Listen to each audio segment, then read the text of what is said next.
Hej, så tager vi lige hul på endnu en video. Den her video, den handler egentlig om at flygte fra sin kropskontakt. En ubehagelig størrelse. Det er noget, vi gør hele tiden, uden at vi overhovedet lægger mærke til det. Det er jo blandt andet det her med at larme og tage skærme ind og sådan noget, så man kommer til at tænke på noget andet end den følelse, som vi har i kroppen. Men der er to virkelig smarte måder andet end sådan noget.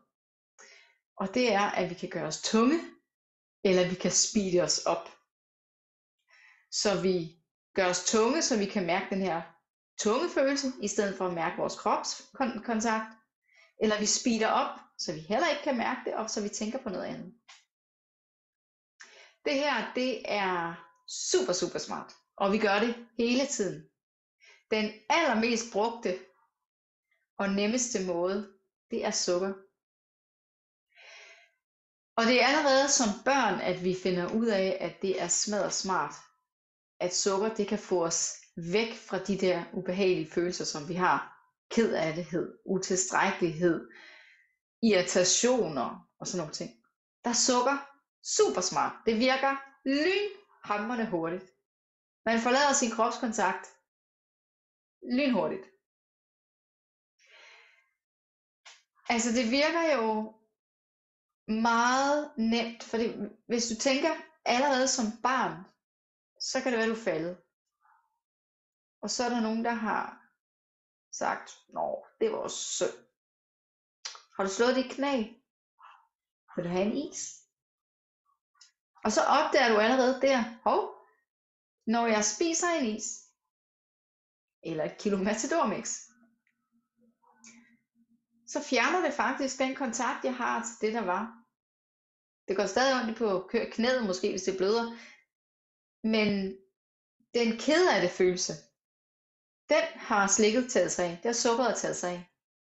Det er jo smart. Så på den måde, så har vi lært, at hver gang vi føler os ked af det, så kan vi faktisk fjerne den ked af det følelse. Ked af det følelse, ved at vi fylder os med noget sukker.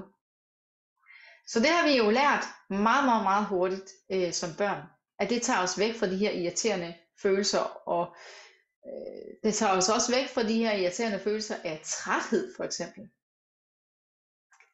Det er jo meget smart om aftenen, og så kan man jo lige tage noget sukker, så man får energi igen. Så når nu vi får den her fornemmelse af, eller tanke, at vi bare ikke kan vente med, at i aften, så skal vi ud i slikskabet og tømme det. Næsten uden at smage det. Ned i en stor mundfuld næsten. Så er man langt ude i at flygte fra sin kropskontakt. Langt derude, hvor du flygter fra din kropskontakt.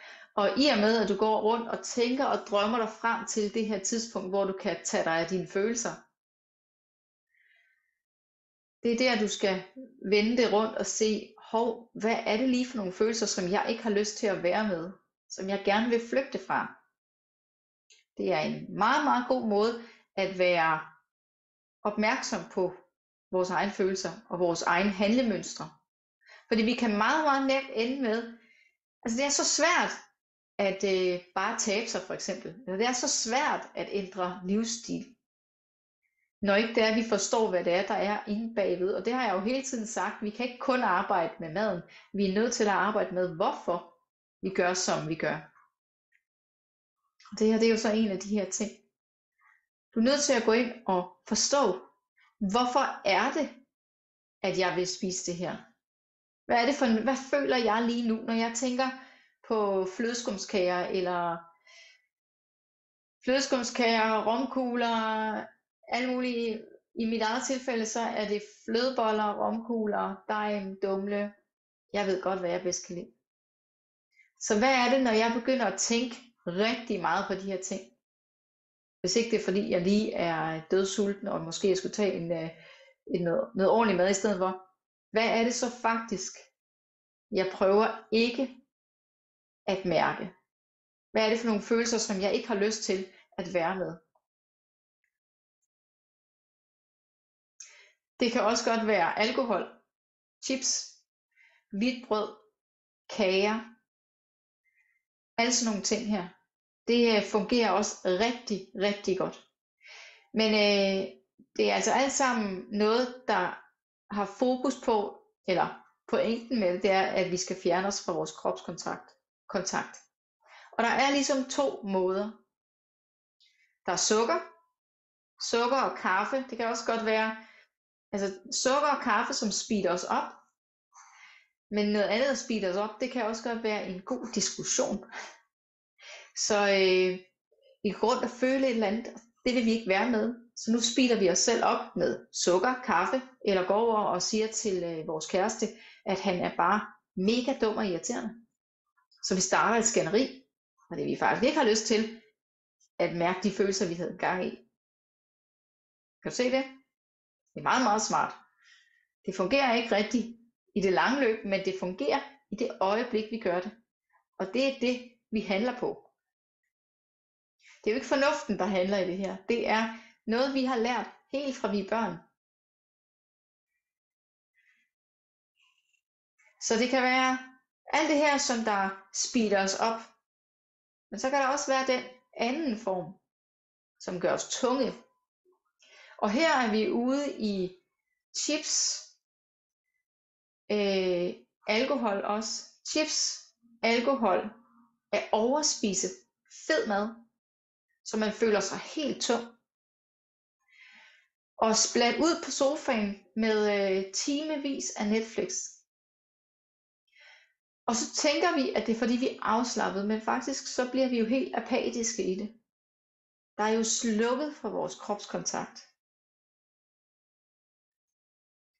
Så der er altså simpelthen de her to måder. Den ene, den speeder os op, og den anden, den gør os tunge.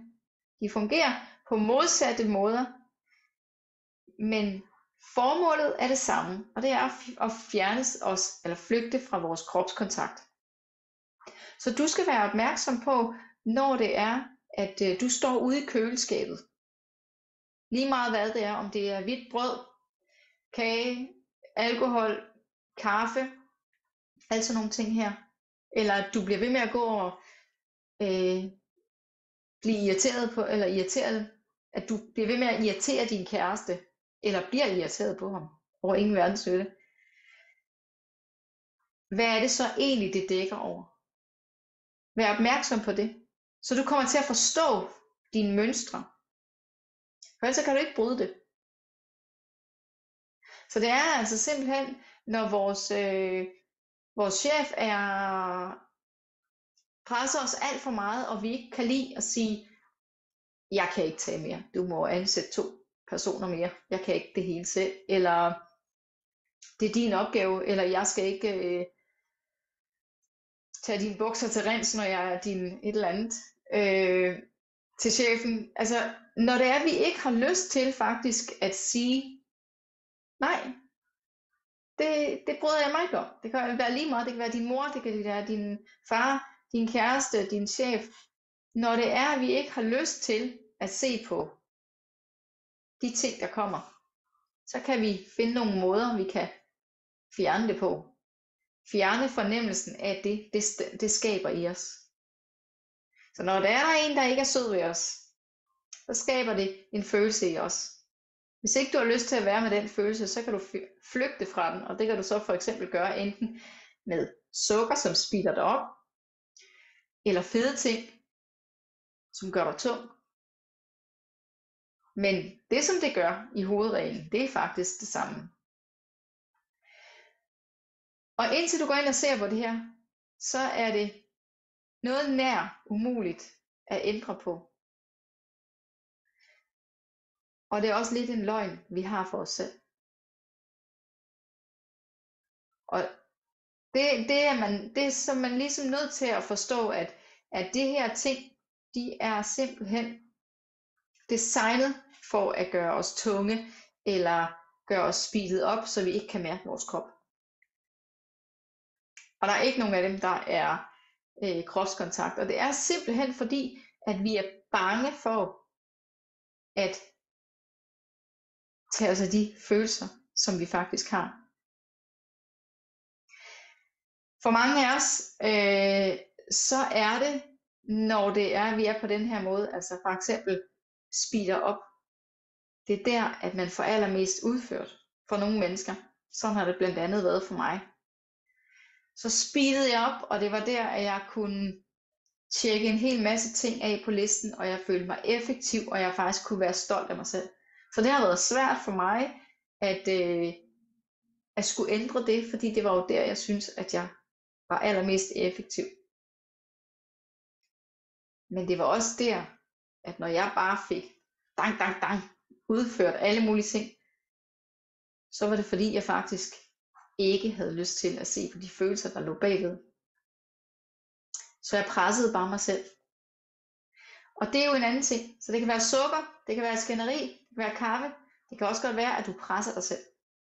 Det var det, jeg gjorde. Du skal finde ud af, hvad du gør. Det kan sagtens være, at du gør flere ting. Det er ikke sådan, at vi har nødvendigvis en foretrukne måde at gøre det her. Men det er vigtigt at gå ind og være nysgerrig på, hvad er det, du prøver at slukke for, når du tager nogle af de her ting ind. God arbejdslyst.